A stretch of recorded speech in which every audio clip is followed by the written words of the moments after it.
I'm Julie Barkey with Session Update. The road to the Senate floor for the omnibus liquor bill was a bumpy one. In its last committee stop, the provision that allowed Sunday growler sales was taken out. An amendment on the Senate floor on Tuesday brought it back, but not before drawing considerable debate. This is the much vaunted growler Sunday sales amendment, which I believe had pretty wide support on both sides of the aisle. I know I can't have props, but back in the retiring room, for those of you who have not seen a growler before, they are not full. There's 2 growlers in the back. They do not have any liquid in them. But if you are interested and you have not seen what they are simply a bottle. A 64-ounce bottle, but nonetheless a simple bottle. Madam President, we have a lot of small businesses in Minnesota, particularly in the metropolitan area, that are becoming very thriving small businesses. Examples of these would be Big Wood in Senator Chamberlain's district. There's one in Excelsior called Excelsior Brewing. Senator Champion has Fulton Brewery.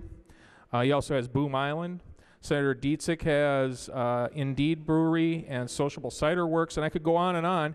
There's actually, right now on my list here, there's 10 new ones that are opening tap rooms. What this bill, or this amendment, would simply do is return what was originally in the liquor bill back into the liquor bill, and it would allow these small businesses to be able to sell their growlers on Sundays. I think we have to respect a little bit more the committee process, and this did not pass through the tax committee.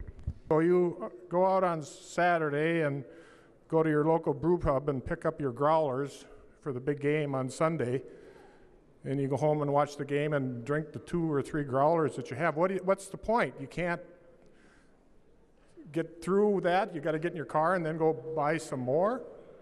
It seems to me that we're not thinking about this as a good policy for the state of Minnesota. It seems to me that people should be able to plan just a little bit ahead to have these that they want for their utilization. What is the most popular day for people to gather? It's Sunday.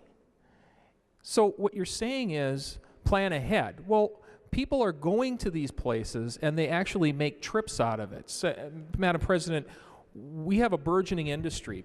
I've actually participated in these, not a surprise, I guess, to my colleagues, but I have a friend, and many different friends, and we go out and pick 3 different of these places to go to.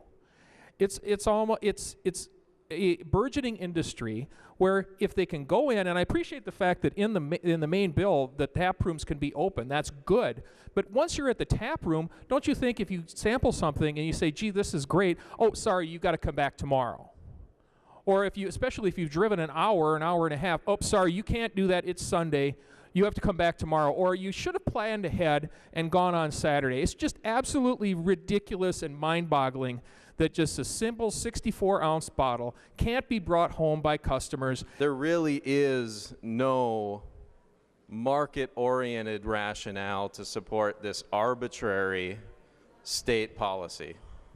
It is among many examples in state government really the example of the most absurd state regulation. There being 43 ayes and 22 nays, the motion does prevail. The amendment is adopted.